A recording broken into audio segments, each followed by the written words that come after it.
राजस्थान रीट परीक्षा का जो पेपर था उसमें दूसरा जो पेपर कर रहे थे 2022 का, तो सामाजिक अध्ययन आज देख लेते हैं। वैसे तो हो तो गया था लेकिन वो सेव नहीं हो पाया, दोबारा कर रहे हैं। 91 क्वेश्चन से और 129 तक 128 तक होगा।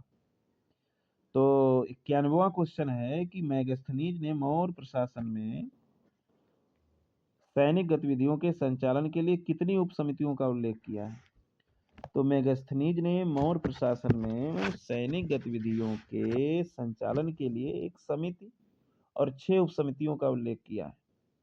6 उप समितियां जैसे नौसेना का संचालन करने वाली उप समिति, यातायात और खान पान का संचालन करने वाली उप समिति, पैदल सैनिकों का संचालन करने वाली उप समिति, अश्वरोहियों का संचालन करने वाली उप समिति, रथरोहियों का संचालन करने वाली उप समिति, हाथियों का संचालन करने वाली उप समिति। तो ये उप समितियां थीं। नौसेना का संचालन, यातायात और खान पान का संचालन, और पैदल सैनिकों का संचालन, अश्वरोहियों का संचालन, रथरोहियों का संचालन और हाथियों का संचालन। अगला क्वेश्चन है कि गुप्त काल में ब्राह्मणों को जो भूमि दान दी जाती थी उसे क्या कहते थे? तो उसको अग्रहार कहते थे। गुप्त काल में ब्राह्मणों को दान की गई भूमि को अग्रहार कहा जाता था। इस भूमि में करों से छूट दी जाती थी और ब्राह्मणों को अन्य प्रशासनिक छूट भी मिलती थी। अग्रहार भूमि का स्वामित्व देवता या मंदिर के पास होता था। अग्रहार को प्राचीन काल में अग्रहाम, चतुर्वेदी मंगलम, घटोका और बोया के नाम से भी जाना जाता था। अग्रहार को प्राचीन काल में अग्रहाम, अग्रहारम, चतुर्वेदी मंगलम, घटोका और बोया के नाम से भी जाना जाता था। चालुक्यों की राजधानी कौन सी थी? देखिए, एहोल चालुक्यों की पहली राजधानी थी। एहोल एहोल कर्नाटक राज्य में स्थित है और इसे भारतीय वास्तुकला का उद्गम माना जाता है। एहोल को बादामी जो है चालुक्यों की द्वितीय राजधानी हुई। इसे वतापी भी कहा जाता है बादामी को। पुलकेशियन प्रथम ने 543 ईस्वी में बादामी को अपनी राजधानी बनाया था। पुलकेशियन प्रथम ने। तो चालुक्यों की राजधानी पहली एहोल, फिर बादामी। ख्वाजा मोइनुद्दीन चिश्ती, 94 क्वेश्चन है। ख्वाजा मोइनुद्दीन चिश्ती की दरगाह पर आने वाला पहला सुल्तान कौन था? ख्वाजा मोइनुद्दीन चिश्ती की दरगाह पर आने वाला पहला सुल्तान मोहम्मद बिन तुगलक थे। ख्वाजा मोइनुद्दीन चिश्ती की दरगाह का निर्माण गुलाम वंश के सुल्तान इल्तुतमिश ने करवाया था। यह दरगाह अजमेर शरीफ में है। कहाँ है? अजमेर शरीफ में। ख्वाजा मोइनुद्दीन चिश्ती के गुरु ख्वाजा उस्मान हारूनी थे। कौन था? ख्वाजा मोइनुद्दीन चिश्ती के गुरु ख्वाजा उस्मान हारूनी थे। 95वां क्वेश्चन है, पोलज, परती, चाचर व बंजर भूमि के प्रकार किस काल से संबंधित है? तो पोलज, परती, चाचर और बंजर भूमि के प्रभार मुगल काल से संबंधित है। देखिए, पोलज भूमि में प्रत्येक वर्ष खेती की जाती थी और किसी भी वर्ष परती नहीं छोड़ा जाता था। परती जमीन को 1 या 2 वर्ष के लिए परती रहने दिया जाता था। चाचर भूमि को 3 या 4 वर्ष के लिए परती रहने दिया जाता था। पोलज प्रत्येक वर्ष, परती 1 या 2 वर्ष के लिए परती रहने दिया जाता, और चाचर 3 से 4 वर्ष के लिए परती रहने दिया जाता, और बंजर 5 से या उससे अधिक समय के लिए परती छोड़ दिया जाता था। 96वां क्वेश्चन है, अकबर की सुलेख की पसंदीदा शैली कौन सी थी? तो अकबर की सुलेख की पसंदीदा शैली नस्तलीक थी। कौन थी? नस्तलीक। यह लंबे क्षैतिज स्ट्रोक के साथ एक तरल शैली है। यह लंबे क्षैतिज स्ट्रोक के साथ एक तरल शैली है जो कश्मीर के मोहम्मद हुसैन अकबर के दरबार में नस्तलीक शैली के उत्तम सुलेखकारों में से एक थे। लंबे क्षैतिज स्ट्रोक के साथ एक तरल शैली है जो कश्मीर के मोहम्मद हुसैन अकबर के दरबार में नस्तलीक शैली के उत्तम सुलेखकारों में से एक थे। अगला क्वेश्चन है, द रिलीफ ऑफ लखनऊ नामक चित्र 1857 के विषय में किसने बनाया? द रिलीफ ऑफ लखनऊ नामक चित्र 1857 के विषय में थॉमस जोन्स बारकर जो एक प्रतिष्ठित ब्रिटिश कलाकार थे, जो एक प्रतिष्ठित ब्रिटिश कलाकार थे, उन्होंने बनवाया द रिलीफ ऑफ लखनऊ नामक चित्र 1857 के विषय में, थॉमस जोन्स बारकर। और इसमें ब्रिटिश सेना के राहत के लिए लड़ाई को चित्रित किया गया है। ब्रिटिश सेना की राहत की लड़ाई को चित्रित किया गया है ना, चित्रित किया गया। अतः यह चित्र 1857 विद्रोह के घटनाओं को दर्शाने वाला एक महत्वपूर्ण ऐतिहासिक दस्तावेज है। अगला क्वेश्चन है, गुलामगिरी नामक पुस्तक के लेखक कौन थे? तो गुलामगिरी नामक पुस्तक के लेखक ज्योतिबा बाई फूले थे। यह पुस्तक अमेरिका की दास प्रथा पर आधारित थी। ज्योतिबा बाई फूले ने 1873 में सत्यशोधक समाज की स्थापना भी की। सत्यशोधक समाज, सत्यशोधक। अगला क्वेश्चन है, परिवार कल्याण विषय भारत के संविधान की किस अनुसूची में दिया गया? तो परिवार कल्याण विषय भारत की संविधान अनुसूची जो है वो 11वीं में दिया गया। परिवार कल्याण विषय भारत की संविधान की 11वीं अनुसूची में दिया गया है। 11वीं अनुसूची को भारतीय संविधान के 73वें संविधान संशोधन अधिनियम के अंतर्गत 1992 में जोड़ा गया था।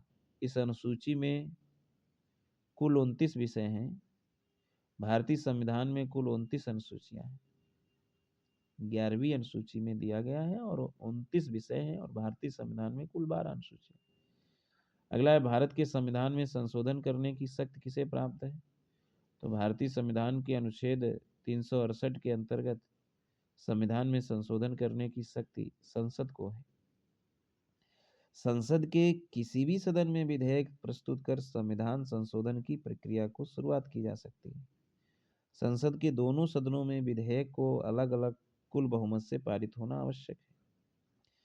अगला है, भारत में विधिक सेवा दिवस कब मनाया जाता है?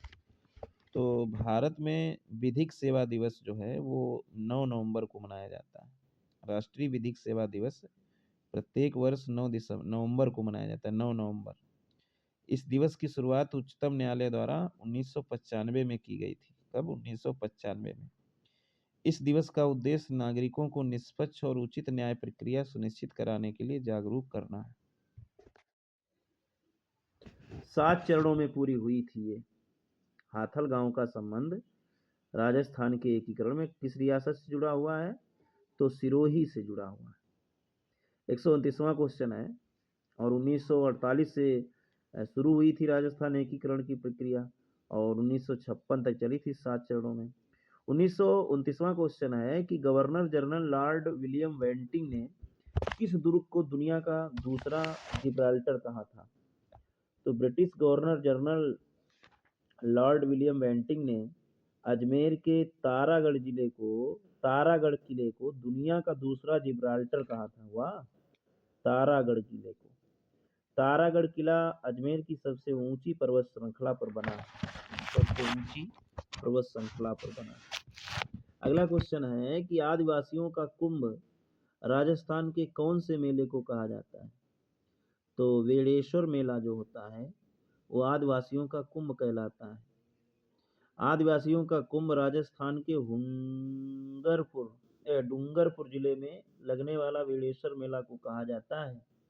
यह मेला माघ शुक्ल पूर्णिमा के दिन सोम, माही और जाखम जैसी 3 पवित्र नदियों के संगम पर लगता है। सोम, माही और जाखम। अगला है, धमरडेव थेरडेव आड़ ठुस्सी नामक आभूषण महिलाओं द्वारा कहाँ धारण किए जाते हैं? तो थमड़ियो थोड्डेयो आड़ ठुस्सी नामक आभूषण महिलाओं द्वारा कंठ धारण किए जाते हैं। बजटी एक पारंपरिक आभूषण है जिसे गले में पहना जाता है। बजट्टी एक पारंपरिक आभूषण है जिसे गले में पहना जाता है। और थोड्डेयो आड़ ठुस्सी नामक आभूषण महिलाओं द्वारा कंठ में धारण किए जाते हैं।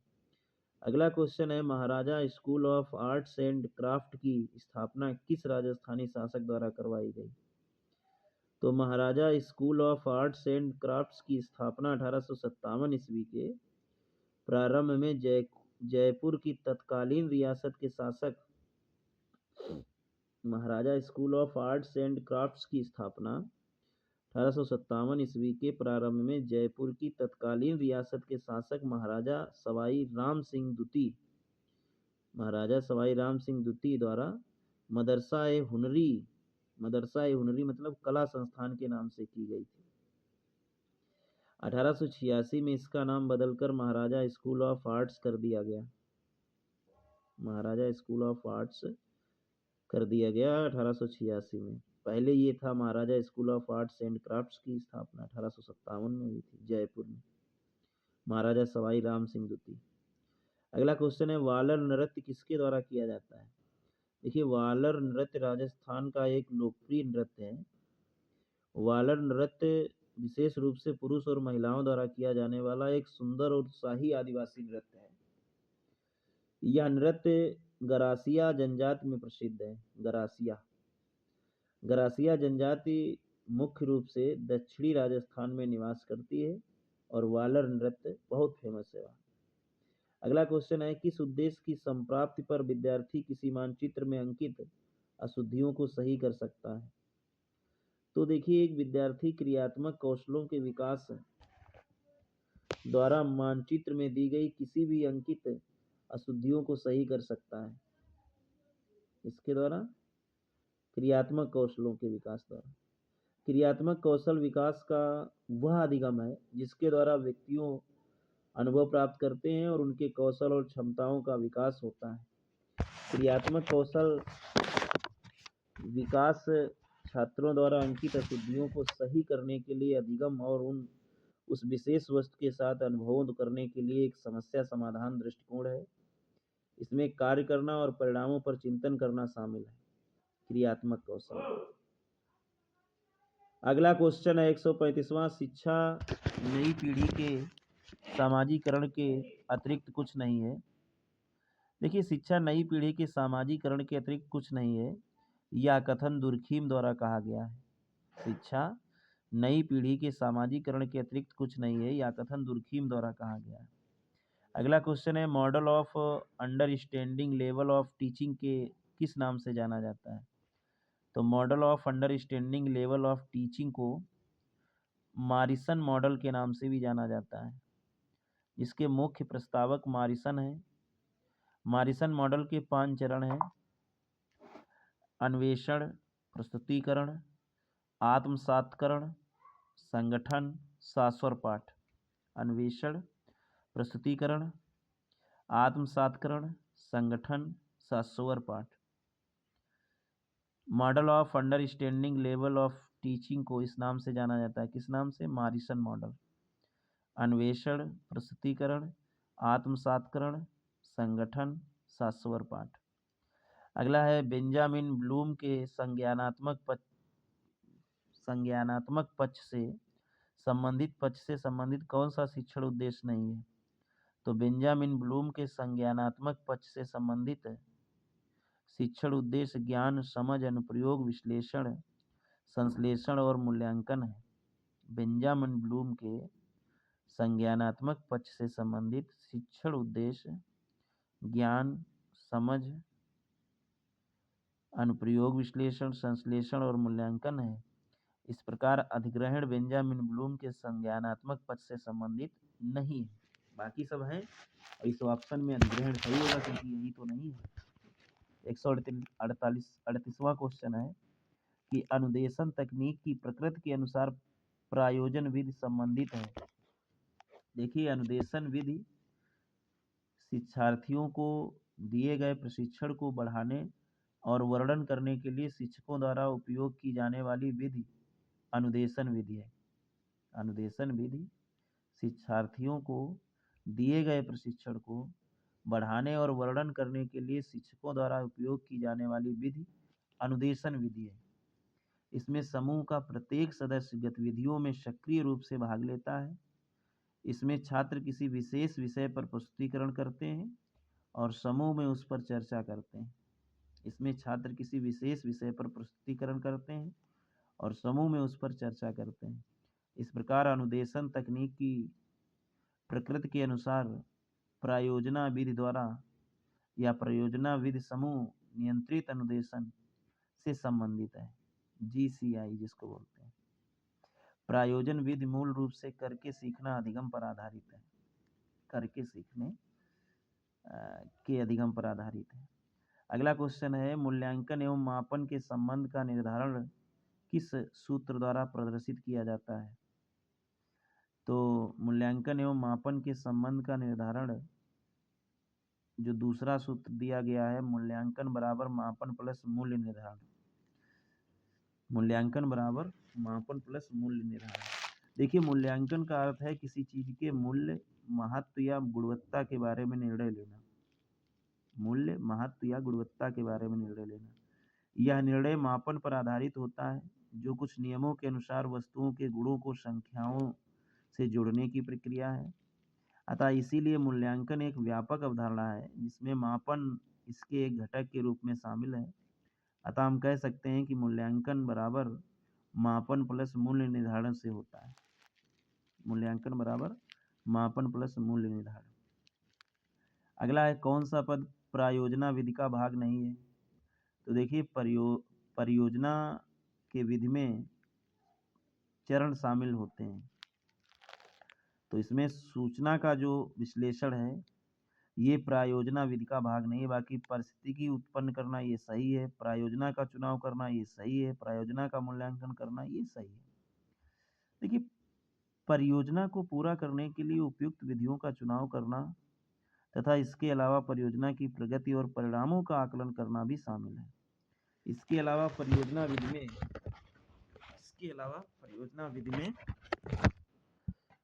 विधि में उसको अंतिम रूप से निष्कर्ष निकालना भी शामिल है। परियोजना विधि की इस संकल्पना को जॉन डेवी ने प्रस्तावित किया था। जॉन डेवी ने, है ना।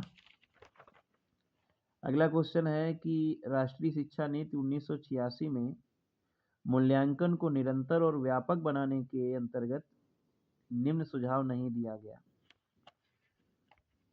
है ना। तो राष्ट्रीय शिक्षा नीति 1986 सतत एवं व्यापक मूल्यांकन को बढ़ावा देती है। इसके लिए बच्चों का नियमित मूल्यांकन और बच्चों के व्यवहार का गहन अवलोकन महत्वपूर्ण है।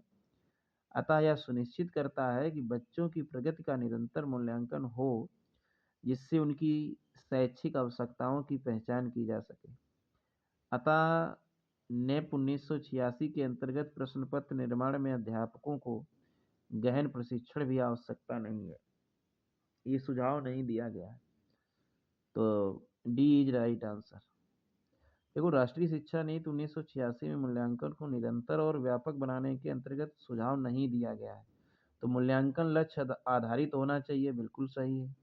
मूल्यांकन का स्वरूप व्यापक होना चाहिए, ये दिया गया है सुझाव। मूल्यांकन निरंतर किया जाना चाहिए, ये भी सही है। ये नहीं दिया गया है कि प्रश्न पत्र निर्माण में अध्यापकों को गहन प्रशिक्षण की आवश्यकता नहीं है।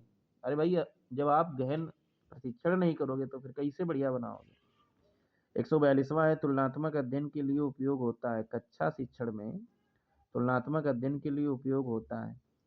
तो कक्षा शिक्षण में तुलनात्मक अध्ययन के लिए उपयोग होता है ग्राफ। ना तो पोस्टर, ना रेखा चित्र, ना समय तालिकाएं, ग्राफ तुलनात्मक अध्ययन के लिए। ग्राफ एक दृश्य उपकरण है जो डेटा को एक आसानी से समझने योग्य प्रारूप में प्रस्तुत करता है। यह विभिन्न विषयों या अवधारणाओं की तुलना करने के लिए उपयोगी है, जबकि रेखा चित्र व पोस्टर आमतौर पर एक विषय या अवधारणा को चित्रित करने के लिए उपयोग किया जाता है।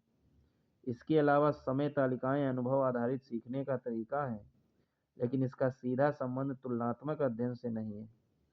अतः ग्राफ तुलनात्मक अध्ययन के लिए सबसे उपयुक्त विकल्प है। अगला है, प्राचीन एवं वर्तमान काल की संस्कृति एवं लोक जीवन का छात्र प्रत्यक्ष रूप से ज्ञान प्राप्त करता है, वह स्थान है।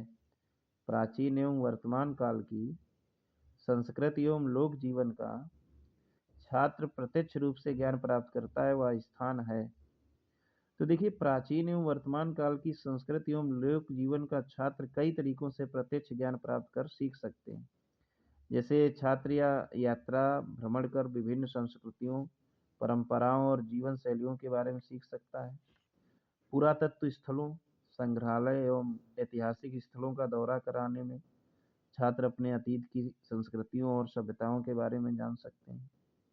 तथा उसका अवलोकन कर अपने आसपास की दुनिया में होने वाली घटनाओं के बारे में जान सकते हैं। अतः प्रश्न जो डी है उपरोक्त सभी सही है। ठीक है, भ्रमण, संग्रहालय, अवलोकन। तो क्वेश्चन नंबर 143 हुआ। 144 देखिएगा, लिखा है भारतीय मैदान में बाढ़ निर्मित नए युवा निक्षेपों को जाना जाता है। तो भारतीय मैदान में बाढ़ निर्मित नए युवा निक्षेपों को खादर कहते हैं।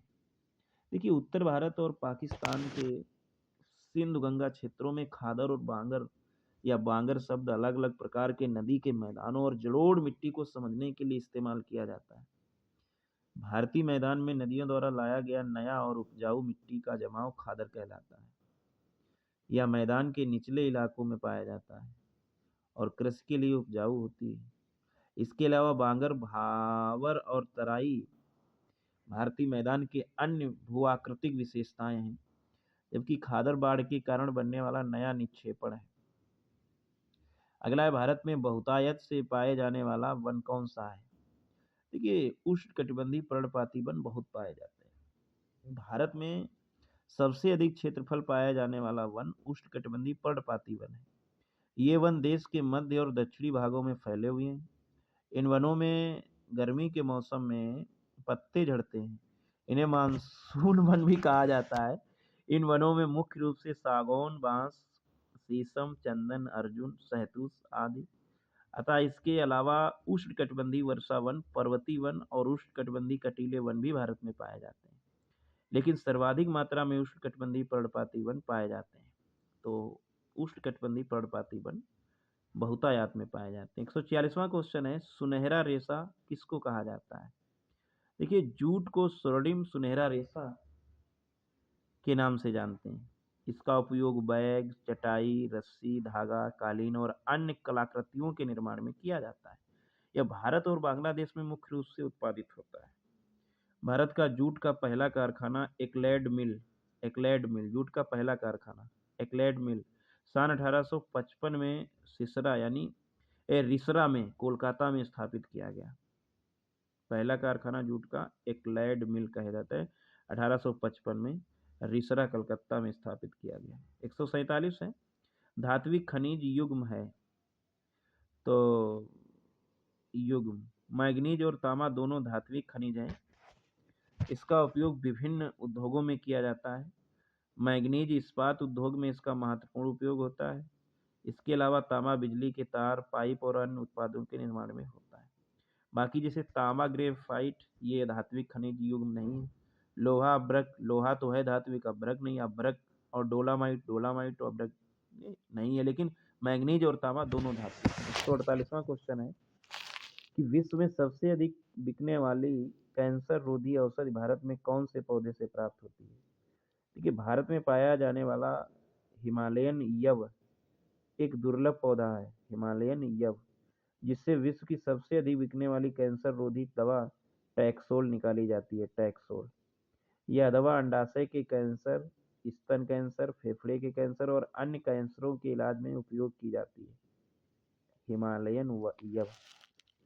राजस्थान के शुष्क व अर्ध शुष्क क्षेत्रों में पालर पानी शब्द किसके लिए उपयुक्त होता है? देखिए, राजस्थान के शुष्क व अर्ध शुष्क क्षेत्रों में पालर पानी का अर्थ वर्षा जल से होता है। पालर पानी का इन क्षेत्रों में विशेष रूप से जल को संचित किया जाता है, जहां वर्षा का पानी सीधे जमीन में रिसकर या तालाबों, नदियों में इकट्ठा होता है। पालर पानी प्राकृतिक वर्षा का पानी है, जिसे स्थानीय लोग पेयजल और अन्य आवश्यकताओं के लिए एकत्रित करते हैं। और 150वां और इस 2022 का जो दूसरा पेपर था उसका अंतिम क्वेश्चन है सोशल साइंस के लिहाज से। पेपर भी कंप्लीट हो गया, बाकी तो पहले ही हो गए थे। लिखा है कि राजस्थान के कौन से जिले में भारत का सबसे बड़ा सोलर पार्क स्थापित किया गया है? तो जोधपुर जिले में दुनिया का तीसरा और भारत का सबसे बड़ा सौर ऊर्जा पार्क भरला सोलर पार्क, जो राजस्थान के जोधपुर जिले में स्थित है। यह 56 किलोमीटर के क्षेत्र में फैला हुआ है। इसकी कुल स्थापित क्षमता 2245 मेगावाट है। यह पार्क सौर ऊर्जा उत्पादन का एक प्रमुख केंद्र है और इसमें राजस्थान राज्य की ऊर्जा आवश्यकताओं को पूरा करने में महत्वपूर्ण भूमिका निभाया है। इसके अलावा स्पार्क ने भारत को सौर ऊर्जा के क्षेत्र में भी अग्रणी बनाया है।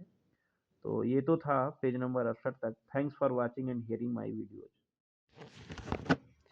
अगला क्वेश्चन है 102वां। भारत के संविधान की उद्देशिका में वर्णित शब्दों का सही अनुक्रम बताइए। तो भारत के संविधान की उद्देशिका में वर्णित शब्दों का सही अनुक्रम न्याय, स्वतंत्रता, समता, बंधुता है। न्याय, स्वतंत्रता, समता, बंधुता है। भारतीय संविधान की प्रस्तावना को 26 नवंबर 1949 को अंगीकृत किया गया तथा 26 जनवरी 1950 को यह प्रभावी हुआ। प्रस्तावना संविधान के सिद्धांतों को प्रस्तुत करती है। प्रस्तावना संविधान के सिद्धांतों को प्रस्तुत करती है। अगला है, भारत में लैंगिक अपराधों से बालकों का संरक्षण अधिनियम कब लागू हुआ? पास्को जिसको बोलते हैं ना। देखिए, भारत में लैंगिक अपराधों से बालकों का संरक्षण अधिनियम पास्को 14 नवंबर 2012 में लागू हुआ। इस अधिनियम को महिला एवं बाल विकास मंत्रालय ने बनाया था। इस अधिनियम के अंतर्गत नाबालिग बच्चों के साथ होने वाले यौन अपराधों, छेड़छाड़, यौन उत्पीड़न जैसे मामलों में कार्रवाई की जाती है। लैंगिक अपराधों से बालकों का संरक्षण अधिनियम पास्को 2012। अगला है, कौन सा अनुच्छेद 51 का में दिए मूल कर्तव्य में शामिल नहीं है? देखिए, करों का जो भुगतान करना है ये मूल कर्तव्य में शामिल नहीं है। बाकी देश की रक्षा करना, सार्वजनिक संपत्ति की सुनिश्चित सुरक्षा करना और वैज्ञानिक दृष्टिकोण का विकास करना, ये सब है, लेकिन ये नहीं है करों का। भारतीय संविधान में स्वर्ण सिंह समिति की अनुशंसा पर 10 मौलिक कर्तव्यों को जोड़ा गया। वर्तमान में मौलिक कर्तव्यों की संख्या 11 है। 105वां क्वेश्चन कहता है कि किस संविधान संशोधन द्वारा मंत्रिपरिषद का आकार निर्धारित किया गया? तो भारतीय संविधान के 91वें संविधान संशोधन द्वारा 2003 में जो हुआ था, मंत्रिपरिषद के आकार को सीमित किया गया। इस संशोधन के अंतर्गत प्रधानमंत्री समेत मंत्रिपरिषद के सदस्यों की कुल संख्या 15% से अधिक नहीं होनी चाहिए तथा साथ ही कैबिनेट सदस्यों की संख्या 12 से कम नहीं होनी चाहिए। कुल संख्या 15% से अधिक नहीं होनी चाहिए और साथ ही कैबिनेट सदस्यों की संख्या 12 से कम नहीं होनी चाहिए, है ना। तो 91 संविधान संशोधन है। स्वीप संबंधित है, SVEEP स्वीप संबंधित है। देखिए, स्वीप मतदाता जागरूक कार्यक्रम से संबंधित है। यह भारत के चुनाव आयोग का प्रमुख कार्यक्रम है। स्वीप का पूरा नाम है systematic voters education and electoral participation. SVEEP का मतलब है systematic voters education and electoral participation. और इस स्वीप की शुरुआत हुई थी 2009 में भारतीय चुनाव आयोग द्वारा की गई थी। अच्छा, दो राज्यों के मध्य विवाद उच्चतम न्यायालय के किस क्षेत्राधिकार का हिस्सा है? दो राज्यों के मध्य विवाद उच्चतम न्यायालय के मौलिक क्षेत्राधिकार का हिस्सा है। सर्वोच्च न्यायालय भारत सरकार और एक या एक से अधिक राज्यों के मध्य होने वाले विवादों की सुनवाई करता है। सर्वोच्च न्यायालय के निर्णय अंतिम और बाध्यकारी होते हैं। अगला क्वेश्चन है, मूल संरचना का सिद्धांत न्यायपालिका ने किस वाद में प्रतिपादित किया? न्यायपालिका ने मूल संरचना का सिद्धांत केशवानंद भारती बनाम केरल राज्यवाद में प्रतिपादित किया था। केशवानंद भारती बनाम केरल राज्य 1973 में। इस वाद में संसद की संशोधन शक्तियों पर सीमा लगाने का प्रस्ताव किया गया। मूल संरचना का सिद्धांत जो है केशवानंद भारती वाले केस में आया था बनाम केरल राज्य 1973 में। संसद की संशोधन शक्तियों पर सीमा लगाने का प्रस्ताव किया गया। अच्छा, कौन सा कथन असत्य है? तो पृथ्वी को नीला ग्रह भी कहा जाता है, तो सही है। शुक्र को पृथ्वी का जुड़वा ग्रह माना जाता है, ये भी सही है। शनि एक आंतरिक ग्रह है, नहीं नहीं नहीं नहीं, ये ही तो गलत है। बाकी ये भी सही है, सूर्य के चारों ओर एक परिक्रमा, बुध सूर्य के चारों ओर एक परिक्रमा 88 दिनों में पूरा करता है, ये सही है। शनि एक आंतरिक ग्रह नहीं है, ये बाहरी ग्रह है। बृहस्पति, शनि, अरुण, वरुण ये बाह्य ग्रह के अंतर्गत आते हैं। ये सूर्य से अधिक दूरी पर होते हैं तथा इनका आकार बड़ा होता है। ये ग्रह गैस और तरल पदार्थों से बने हैं। अच्छा, जब जीरो देशांतर पर सुबह के 10 बजे बज रहे हैं तो 15 डिग्री पूर्वी देशांतर पर कितना समय होगा? तो देखिए, जब जीरो देशांतर पर सुबह के 10 बज रहे हैं तो पूर्वी देशांतर पर 11 बज रहे होंगे। प्रमुख यामोत्तर के पूर्व में प्रति 1 डिग्री देशांतर पर 4 मिनट का समय लगता है, यानी पूरब की ओर समय बढ़ेगा और पश्चिम की ओर घटेगा। तो इस प्रकार 15 देशांतर पर 60 मिनट का समय रहेगा, लगेगा। तो 10 है तो 11, 60 मिनट में 1 घंटा होता है। अगला है, भू परपटी के नीचे वह स्थान जहाँ भूकंप आरंभ होता है क्या कहलाता है? देखिए, पृथ्वी की सतह के नीचे वह स्थान जहाँ भूकंप शुरू होता है उसे फोकस यानी उद्गम केंद्र या हाइपो सेंटर कहा जाता है, और अधिकेंद्र भी कहा जाता है, हाइपो सेंटर या एपी सेंटर। अगला है, भूकंप और ज्वालामुखी घटित होने का कारण। देखिए, भूकंप और ज्वालामुखी अंतर्जनित बलों के कारण होते हैं। अंतर्जनित बल पृथ्वी के अंदर उत्पन्न होने वाले दबाव होते हैं, इन्हें आंतरिक बल भी कहते हैं। अंतर्जनित बलों के कारण ही पृथ्वी पर अवतलन, भूमि उत्थान आदि प्राकृतिक आपदाएं होती हैं। अगला लिखा है, अगुलहास धारा कौन से महासागर में प्रवाहित होती है? अगुलहास धारा दक्षिणी हिंद महासागर में प्रवाहित होती है। यह मोजाम्बिक और पूर्वी मेडागास्कर धाराओं के संगम से बनती है। अगुलहास धारा दक्षिणी हिंद महासागर में प्रवाहित होती है। यह मोजाम्बिक और पूर्वी मेडागास्कर धाराओं के संगम से बनती है। अच्छा, भारतीय पुरातत्व सर्वेक्षण के पहले जर्नल कौन थे? देखिए, भारतीय पुरातत्व सर्वेक्षण ASI के पहले महानिदेशक सर अलेक्जेंडर कनिंघम थे। सर अलेक्जेंडर कनिंघम थे। इन्होंने ने ही वर्ष 1861 में भारतीय पुरातत्व सर्वेक्षण की स्थापना की थी। भारतीय पुरातत्व सर्वेक्षण एक भारतीय सरकारी एजेंसी है जो पुरातात्विक अनुसंधान और भारत में सांस्कृतिक ऐतिहासिक स्मारकों के संरक्षण और परीक्षण के लिए उत्तरदायी होती है। कनिंघम साहब। अगला क्वेश्चन है, 115वां क्वेश्चन है, थेरी गाथा के संबंध में कौन सा कथन सत्य है? देखिए, यह कौन सा कथन सत्य है थेरी गाथा के संबंध में? देखिए, यह सुत्त पिटक का हिस्सा है, ये भी बात सही है। यह विनय पिटक का हिस्सा है, ये गलत है। बाकी ये तीनों सही है। यह सुत्त पिटक का हिस्सा है, ये भी सही है। इसमें भिक्षुनियों द्वारा रचित छंदों का संकलन हुआ है, ये भी सही है। और इसमें महिलाओं के सामाजिक और आध्यात्मिक अनुभवों के बारे में अंतर्दृष्टि मिलती है, ये भी सही है।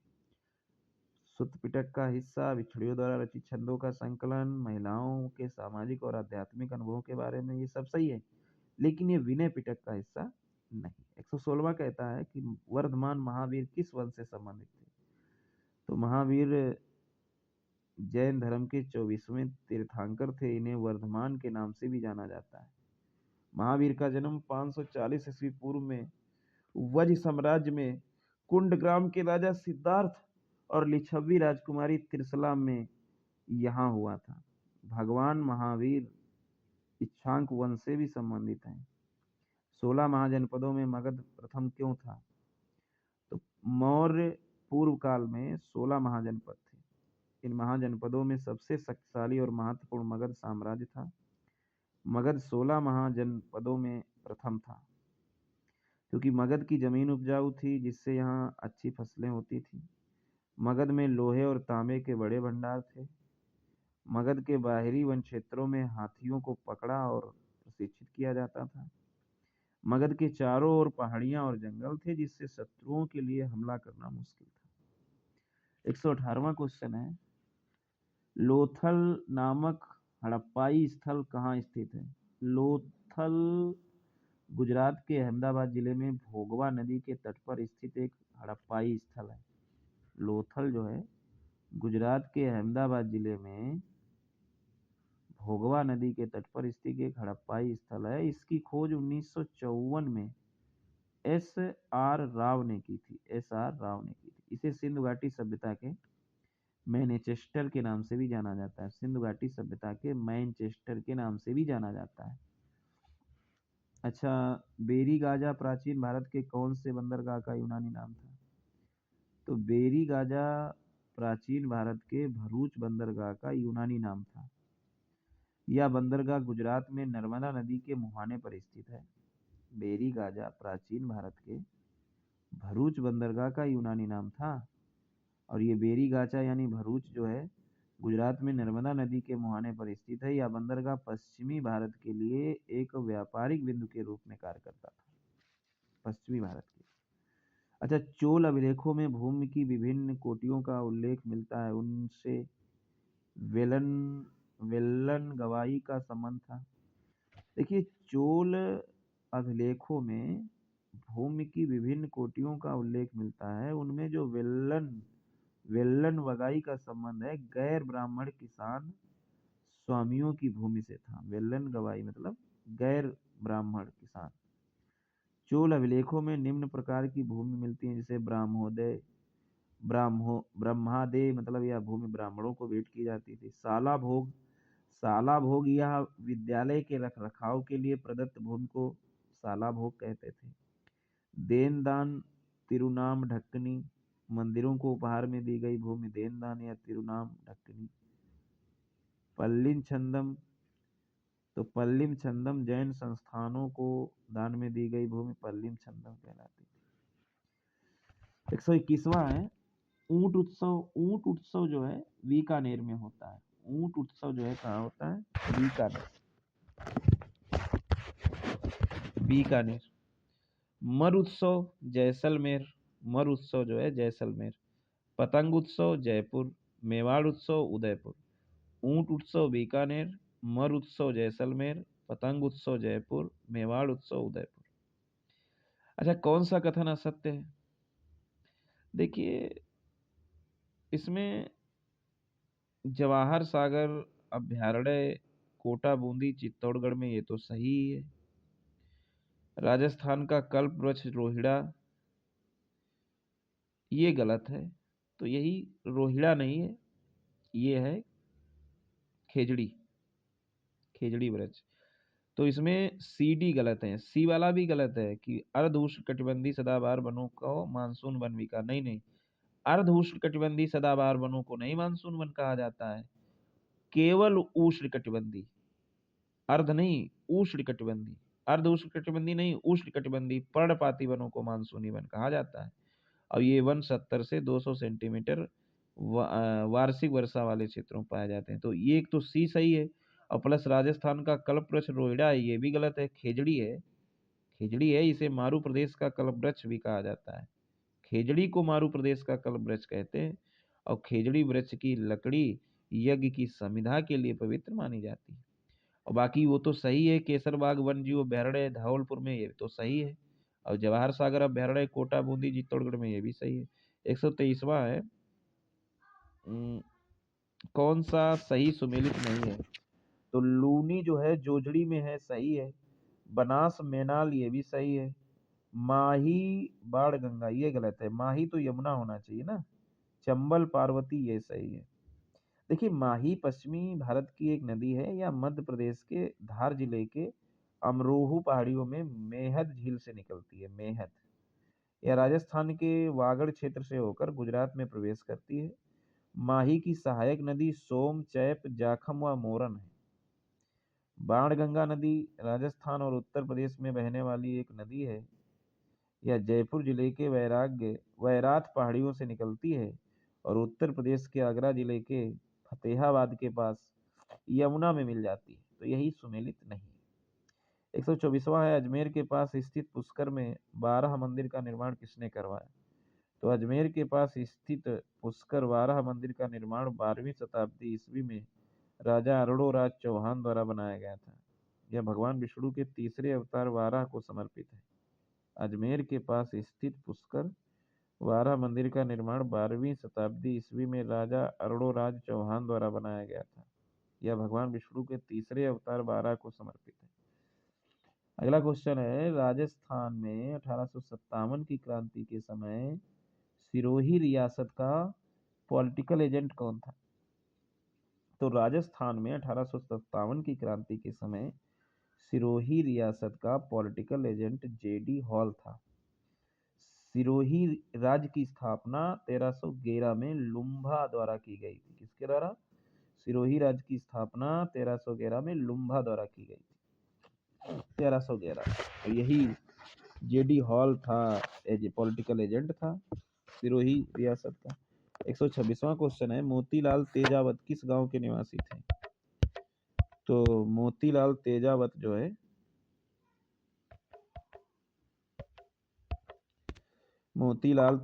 जो है वो कोलियारी गांव के निवासी है। मोतीलाल तेजावत 1885 में पैदा भये, 1963 में लुढ़क गए। राजस्थान के उदयपुर जिले कोलियारी गांव के रहने वाले थे।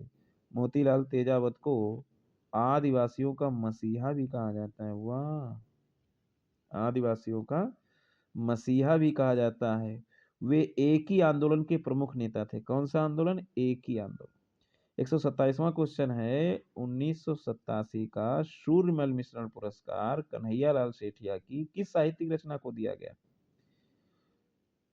तो 1887 का शूरमल मिश्रण पुरस्कार कन्हैयालाल सेठिया की शबद साहित्यिक रचना को दिया गया। शबद। कन्हैयालाल सेठिया का जन्म 1919 को राजस्थान के चूरू जिले के सुजानगढ़ नामक स्थान पर हुआ था। सेठिया का जन्म 1919 को राजस्थान के चूरू जिले के सुजानगढ़ नामक स्थान पर हुआ था। सुजानगढ़ नामक स्थान पर हुआ था। तो ये तो 127वां हुआ। 128वां और इस वीडियो का अंतिम क्वेश्चन कि हाथल गांव का संबंध राजस्थान के एकीकरण में कौन सी रियासत से जुड़ा है? तो हाथल गांव का संबंध राजस्थान के एकीकरण में सिरोही रियासत से जुड़ा है। वही सिरोही रियासत, इसका पॉलिटिकल एजेंट कौन था? जेडी हॉल है, जुड़ा है। राजस्थान एकीकरण की प्रक्रिया 1948 से शुरू होकर 1956 तक 7 चरणों में पूरी हुई थी। तो 128 क्वेश्चन ये हुए और आगे क्वेश्चन अलग आगे वाले वीडियो में होंगे, बट गए सब एक ही में होगा।